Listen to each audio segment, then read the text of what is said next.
14 फरवरी 1981 को उत्तर प्रदेश के कानपुर देहात के बहमई गांव में शाम का वक्त था। उस समय बहमई गांव में एक शादी का प्रोग्राम चल रहा था। तभी अचानक गांव में पुलिस की वर्दी पहने हुए कुछ डकैत अंदर आ गए। डाकुओं को अंदर आते देख गांव में चारों तरफ भगदड़ मच गई। लोग दरवाजा बंद करके अपने घरों के अंदर छुप गए। डाकुओं ने पूरे गांव को चारों तरफ से घेर लिया। उस दौरान पुलिस की वर्दी में खड़ी डाकुओं की सरदार फूलन देवी ने अपने साथियों के साथ मिलकर करीब 22 लोगों की गोली मारकर हत्या कर दी। इस हत्याकांड की खबर पूरे देश में आग की तरह फैल गई। उस समय उत्तर प्रदेश के तत्कालीन मुख्यमंत्री वीपी सिंह को बहमई हत्याकांड की वजह से मुख्यमंत्री पद से इस्तीफा देना पड़ा। बहमई हत्याकांड को समझने के लिए सबसे पहले हमें बैंडेड क्वीन के नाम से मशहूर डकैत फूलन देवी के बारे में जानना जरूरी है, क्योंकि तभी इस हत्याकांड की कहानी को समझ सकते हैं। दरअसल फूलन देवी का जन्म 10 अगस्त 1963 को यूपी के जिला जालौन के गांव घूरा का पुरवा में हुआ, जिसे अब गोरहा का पुरवा भी कहा जाता है। फूलन देवी एक पिछड़ी मल्लाह जाति से संबंध रखती थी। परिवार में पिता देवी दीन और माता मूला देवी के अलावा 6 भाई बहन थे, जिनमें से फूलन मल्लाह देवी दीन की दूसरे नंबर की बेटी थी। फूलन देवी के परिवार की आर्थिक हालत खराब थी, इसीलिए फूलन के पिता देवी दीन की कड़ी मेहनत के बाद भी घर का खर्चा ही चल पाता था। संपत्ति के नाम पर उनके पास केवल 1 एकड़ जमीन थी, परंतु फूलन देवी बचपन से ही जिद्दी, गुस्सालू और बेबाक अंदाज रखने वाली लड़की थी, जो सही गलत के लिए लड़ने और झगड़ने के लिए तैयार रहती थी। इसका अंदाजा आप इस बात से लगा सकते हैं कि जब फूलन देवी की उम्र करीब 10 साल की थी, उस समय उसके दादा की मौत हो गई। दादा की मौत के बाद फूलन देवी के चचा के लड़के माएदीन ने उनकी 1 एकड़ जमीन पर दबंगई से कब्जा कर लिया। जब फूलन देवी को इस बात का पता लगा कि माएदीन ने उनकी जमीन पर कब्जा कर लिया है, तो वो उनसे भिड़ गई। कहते हैं कि जमीन के लिए चाचा के लड़के माएदीन से बात इतनी ज्यादा बिगड़ गई कि फूलन हाथापाई तक पहुंच गई। मामला यही नहीं सुलझा। अपने हक के लिए फूलन देवी कुछ लड़कियों के साथ अपने खेतों के बीच धरने पर जा बैठी। फूलन देवी के इस गुस्से को देखकर उसके पिता को चिंता होने लगी। पिता की इसी चिंता ने फूलन की जिंदगी में एक और नया मोड़ ला दिया। महज 11 साल की उम्र में उनके पिता ने उनका विवाह करीब 35 से 40 वर्ष की उम्र के एक अधेड़ व्यक्ति पुत्तीलाल के साथ तय कर दिया। शुरुआत में फूलन ने इस विवाह का विरोध किया, फिर अपनी नियति मानकर इसे स्वीकार कर लिया। फूलन के पिता ने उसके अच्छे भविष्य को लेकर ये कठोर फैसला लिया था, किंतु सही मायने में देखा जाए तो उन्होंने फूलन को जलती हुई आग में तपने के लिए छोड़ दिया। जब फूलन पहली बार ससुराल गई तो ससुराल वालों ने उसके साथ बहुत बुरा बर्ताव किया। उसके पति ने जल्लाद बनकर उस मासूम के साथ जबरदस्ती बलात्कार किया और ससुराल पक्ष के लोग हर रोज उसका शोषण करते थे। लेकिन 10-11 साल की मासूम फूलन इस प्रकार के शोषण को कब तक बर्दाश्त करती। थक हार कर फूलन ससुराल से भागकर अपने घर लौट आई। उसे उम्मीद थी कि उसके अपने लोग उसकी मदद करेंगे, लेकिन हुआ उसका उल्टा। फूलन मासूम थी, लेकिन उसके दुश्मन भी बहुत ही शातिर थे। उसके चचेरे भाई ने इस मौके का फायदा उठाकर एक चोरी के झूठे आरोप में गिरफ्तार करवा दिया, जहां पुलिस वालों ने भी उसे नीची जाति की समझकर उसके साथ बलात्कार किया और उसे जेल भेज दिया। कुछ दिन जेल में रहने के बाद फूलन जैसे तैसे जेल से निकलने में सफल रही। किसी तरह से उसका जीवन स्थिर हो जाए, इसके लिए पिता ने कोशिश करके उसे दोबारा उसके पति के घर भेज दिया। परंतु जब वो ससुराल पहुंची तो उसने देखा कि पुत्तीलाल ने दूसरी शादी कर ली। फूलन देवी ने अपने पति से रोते और गिड़गिड़ाते हुए उसे अपने पास रखने के लिए कहा, परंतु पुत्तीलाल और उसकी नई पत्नी ने सारे गांव के सामने बेइज्जती करके उसे घर से बाहर निकाल दिया। फूलन देवी को मजबूरन एक बार फिर से ससुराल छोड़ना पड़ा और अपने पिता के साथ मजदूरी में हाथ बटाने लगी। इस तरह से पिता के साथ मजदूरी करते और गांव वालों के ताने सुनते हुए फूलन देवी के दिन बीतने लगे। लेकिन कहते हैं कि समय की करवट में कौन सी परेशानी इंसान का इंतजार कर रही है, इसके बारे में किसी को कुछ भी पता नहीं होता। ऐसा ही फूलन देवी के साथ हुआ। साल 1979 को फूलन देवी को कुछ डकैतों ने अगवा कर अपने साथ ले गए। कुछ लोगों का मानना है कि उनके अभद्र गाली गलौज की भाषा की वजह से और हंसी खुशी स्वभाव के कारण उनका अपहरण कर लिया गया था। कुछ का मानना ऐसा भी था कि अपने पति द्वारा छोड़े जाने के बाद वे डाकुओं की नजर में आ गई।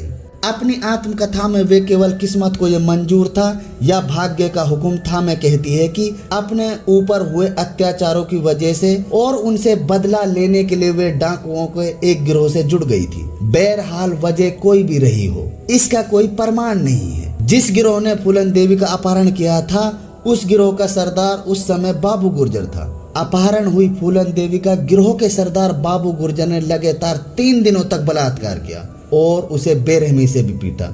इसी गिरोह में विक्रम मल्लाह नाम का एक डकैत था जो फूलन देवी की मल्लाह जाति से संबंध रखता था। बाबू गुर्जर के लगातार बलात्कार करने की वजह से विक्रम मल्लाह को फूलन देवी पर दया आ गई और उन्होंने बाबू गुर्जर को रोकने की कोशिश की। इस दौरान इन दोनों की हाथापाई हुई जिसमें विक्रम मल्लाह ने बाबू गुर्जर की हत्या कर दी और अगली सुबह विक्रम मल्लाह पूरी गैंग का सरदार बन गया। इसके बाद फूलन और विक्रम एक साथ रहने लगे।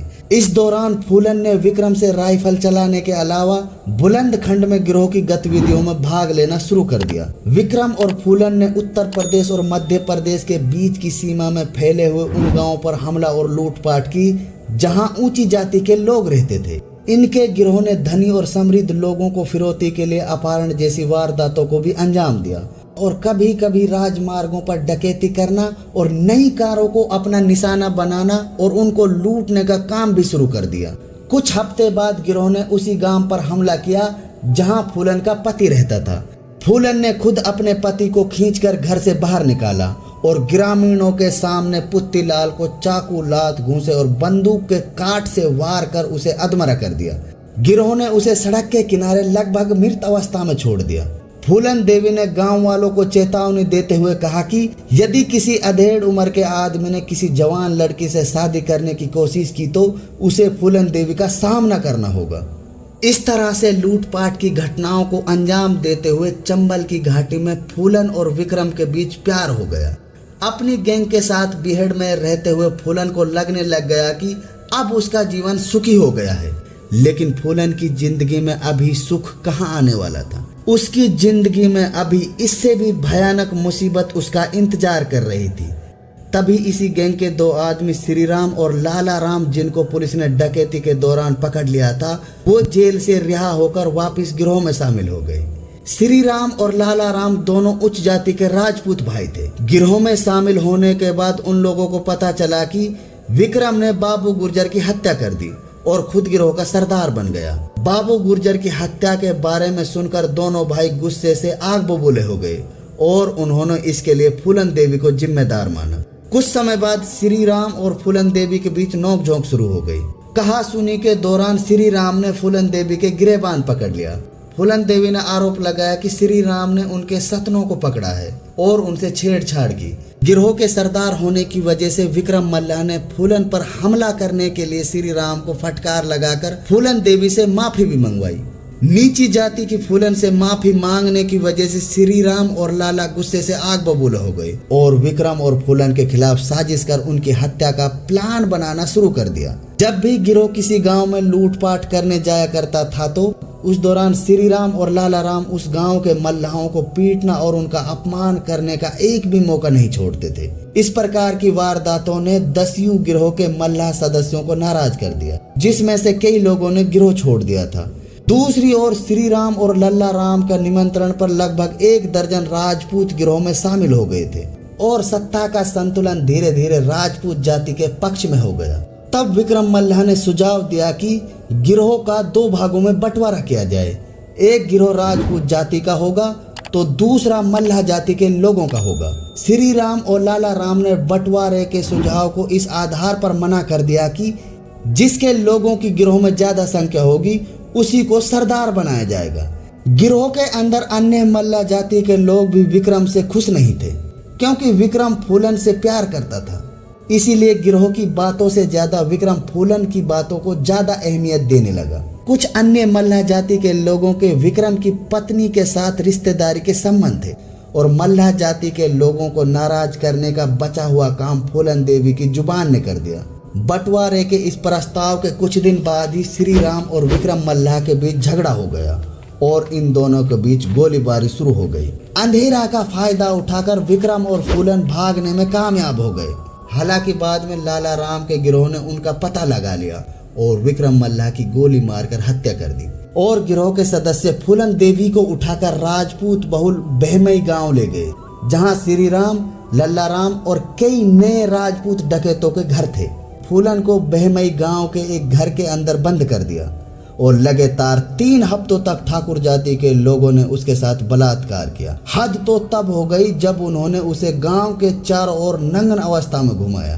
करीब 3 सप्ताह कैद में रहने के बाद फूलन देवी को विक्रम मल्लाह गिरोह के सदस्य मान सिंह मल्लाह और उसके साथी द्वारा आजाद करा लिया गया। लेकिन अपने साथ हुए इस भयानक हादसे के कारण फूलन देवी चंबल के बेहड़ों में कई दिनों तक चुपचाप रही।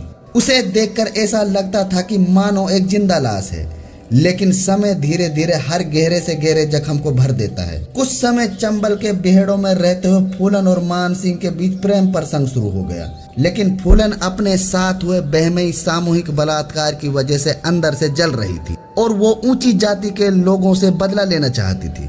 जल्द ही फूलन और मान सिंह ने अपना एक गिरोह बनाया। इस गिरोह के अंदर सभी मल्ला जाति के लोग थे। इसके बाद शुरू हुआ फूलन देवी और उसके गैंग का खूनी सफर, जिसमें उन्होंने बुलंदखंड के आसपास के गांव में डकैती जैसी वारदातों को अंजाम दिया। चंबल के बेहड़ों में कुछ ऐसी अफवाहें भी थी जिसमें फूलन देवी को विक्रम मल्लाह की एक बात बहुत याद आती थी। विक्रम का कहना था कि यदि तुम एक आदमी को मारोगे तो सरकार तुम्हें अपराधी बनाकर फांसी पर लटका देगी, और यदि तुम एक से ज्यादा लोगों की हत्या करोगी तो तुमसे लोग डरेंगे और तुम्हारी कीर्ति चारों तरफ फैल जाएगी। ये केवल बिहार के आसपास रहने वाले लोगों की धारणाएं थी। फूलन देवी ने अपने अपमान का बदला लेने के लिए कई महीनों तक इंतजार किया। अचानक एक दिन मुखबिर की सूचना से पता चला कि लाला राम और श्री राम बहमे गांव में किसी शादी में शामिल होने वाले हैं। मुखबिर द्वारा प्राप्त की गई सूचना के आधार पर उसे लगने लग गया कि आज उसका अपमान का बदला पूरा हो जाएगा। 14 फरवरी 1981 को फूलन और मान सिंह ने अपने गिरोह के साथ पुलिस अधिकारियों की वर्दी पहनकर गांव बहमे में प्रवेश किया। फूलन के गिरोह ने पूरे गांव को चारों तरफ से घेर लिया। उस दौरान फूलन गांव की उन जगहों को देखकर भावुक हो उठी जिन जगहों पर उसके साथ अत्याचार और बलात्कार किया, और उसे रह रहकर वो पल भी याद आ रहे थे जब गांव के ठाकुरों ने उसे नंगा करके गांव की गलियों में घुमाया था। फूलन देवी ने गांव बहमई के लोगों से ऐलान करके कहा कि उसे श्री राम और लाला राम के अलावा वे सभी अपराधी चाहिए जिन्होंने उसके साथ बलात्कार किया था। जब गांव वालों की तरफ से कोई भी जवाब नहीं मिला तो फूलन के आदेश पर गिरोह के सदस्यों ने गांव के सभी युवकों को घर से बाहर निकालकर कुएं के पास एक लाइन में खड़ा कर दिया और फिर उन्हें लाइन से नदी तक ले जाया गया, जहां एक हरे तटबंध पर उन्हें घुटने टेकने का आदेश दिया। इसके बाद फूलन देवी के आदेश पर गिरोह के लोगों ने उन पर गोलियों की बौछार कर दी और गोलियों की बौछार से करीब 22 लोगों की मौत हो गई। बहमई हत्याकांड से पूरे देश में आक्रोश फैल गया। इस हत्याकांड के बाद उत्तर प्रदेश के तत्कालीन मुख्यमंत्री वीपी सिंह को भी इस्तीफा देना पड़ा। इसके बाद पुलिस ने कई टीमों का गठन किया और फूलन देवी की तलाश शुरू कर दी, लेकिन कई महीनों की तलाश के बाद भी पुलिस फूलन देवी के गिरोह के ठिकानों का पता नहीं लगा सकी, क्योंकि फूलन को इस क्षेत्र के गरीब लोगों का समर्थन प्राप्त था। मीडिया में रॉबिन हुड मॉडल की कहानियां प्रसारित होने लगी और फूलन को बैंडेड क्वीन कहा जाने लगा, और भारतीय मीडिया के वर्गों द्वारा फूलन को एक ऐसी महिला के रूप में दिखाया गया जिसने अपने जीवन के लिए संघर्ष किया। बहमई हत्याकांड के करीब 2 साल बाद भी पुलिस फूलन को पकड़ने में नाकाम रही। उस दौरान फूलन देवी ने इंदिरा गांधी सरकार के सामने आत्मसमर्पण करने का फैसला किया। इस समय तक फूलन की तबीयत बहुत ही ज्यादा खराब हो चुकी थी और उसके गिरोह के अधिकांश सदस्य भूख और प्यास से तड़प कर मर चुके थे। कुछ पुलिस की मुठभेड़ में मारे गए और कुछ लोग अन्य गिरोह के हाथों मारे गए थे। आत्मसमर्पण करने के पीछे भी एक दिलचस्प कहानी थी। मध्य प्रदेश के एक अधिकारी पहले फूलन देवी से मिला और उसके बाद उसने आत्मसमर्पण करने का फैसला किया। आत्मसमर्पण करने से पहले फूलन देवी ने सरकार के सामने अपनी कई शर्तें रखी। इनमें से पहली शर्त ये थी कि आत्मसमर्पण करने वाले उसके गिरोह के किसी भी सदस्य को फांसी की सजा नहीं दी जानी चाहिए और गिरोह के सदस्यों के लिए 7 से 8 वर्ष से अधिक सजा नहीं होनी चाहिए और उनके आगे का जीवन जीने के लिए सरकार द्वारा उनके साथियों को खेती करने के लिए जमीन दी जानी चाहिए। आगे फूलन देवी ने बताया कि उसके पूरे परिवार को आत्मसमर्पण समारोह को देखने के लिए पुलिस द्वारा सुरक्षा प्रदान की जानी चाहिए। फूलन देवी ने अपनी आगे की शर्तों में बताया कि वे उत्तर प्रदेश पुलिस के सामने आत्मसमर्पण नहीं करेगी क्योंकि उसे उत्तर प्रदेश पुलिस पर भरोसा नहीं है। उसने जोर देकर यह भी कहा कि वे केवल मध्य प्रदेश पुलिस के सामने ही आत्मसमर्पण करेगी। आगे फूलन देवी ने सरकार के सामने शर्त रखते हुए कहा कि वे महात्मा गांधी और हिंदू देवी दुर्गा की तस्वीर के सामने ही अपने हथियारों का त्याग करेगी, ना कि पुलिस के सामने।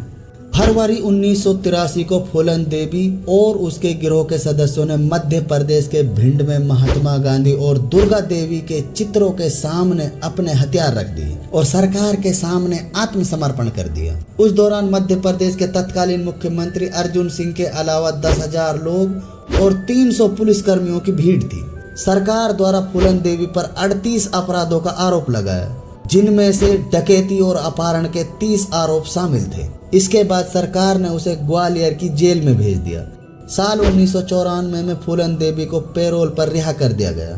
उस समय मुलायम सिंह यादव की नेतृत्व वाली उत्तर प्रदेश सरकार ने उनके खिलाफ सभी मामले वापस ले लिए। साल 1995 में अपनी रिहाई के 1 साल बाद फूलन को शराब निषेध और महिलाओं के पोर्नोग्राफी के बारे में एक सम्मेलन में भाग लेने के लिए डॉक्टर रामदास द्वारा आमंत्रित किया गया।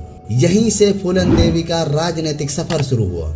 साल 1996 में उन्होंने मुलायम सिंह यादव की समाजवादी पार्टी की तरफ से मिर्जापुर निर्वाचन क्षेत्र से सांसद का चुनाव लड़ा और जीत हासिल की, लेकिन साल 1998 के चुनाव में फूलन देवी अपनी सीट से हार गई। इसके बाद साल 1999 में मिर्जापुर निर्वाचन क्षेत्र से चुनाव लड़ा और जीत हासिल की। एक सांसद के रूप में फूलन देवी ने महिलाओं के अधिकार, बाल विवाह की समाप्ति और भारत के गरीबों के अधिकारों की लड़ाई लड़ी। इसके बाद फूलन देवी ने उम्मेद सिंह से शादी कर ली, किंतु कहते हैं कि अतीत किसी का पीछा नहीं छोड़ता, वे किसी न किसी रूप में सामने आ ही जाता है। 25 जुलाई 2001 को उनके आवास के सामने ही शेर सिंह राणा नामक व्यक्ति ने उसकी गोली मारकर हत्या कर दी। हत्या के बाद शेर सिंह राणा ने इस बात को भी स्वीकार किया कि उसने फूलन देवी को मारकर बेहमई नरसंहार का बदला लिया है। शेर सिंह राणा ने यह भी कहा कि उसने बदला लेना भी फूलन देवी से ही सीखा है, लेकिन फूलन देवी के परिवार के सदस्यों का कहना था कि उसके हत्या के षड्यंत्र में उसके पति उम्मेद सिंह भी शामिल था।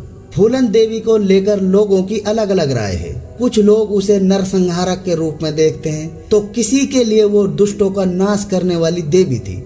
लेकिन यहाँ हमें पहले सोचने की जरूरत यह है कि फूलन देवी ने अपने जीवन में जो भी किया उसके लिए दोषी किसे माना जाए? उसके पिता को, जिसने छोटी सी उम्र में उसे एक अधेड़ के पल्ले बांध दिया, या फिर उस पुरुष को जिसने एक छोटी बच्ची पर दया नहीं की और उसका बलात्कार किया, या फिर उन दरिंदों को जिन्होंने फूलन का लगातार शोषण और बलात्कार किया, या फिर उस प्रशासन को जो फूलन को न्याय दिलाने में असमर्थ रहा, या फिर खुद बैंडेड क्वीन फूलन देवी को। दस्यु कुमारी फूलन देवी के जीवन पर आधारित बैंडेड क्वीन नामक एक फिल्म भी बनी हुई है, जिसमें फूलन देवी के सारे जीवन के बारे में बारीकी से बताया गया है।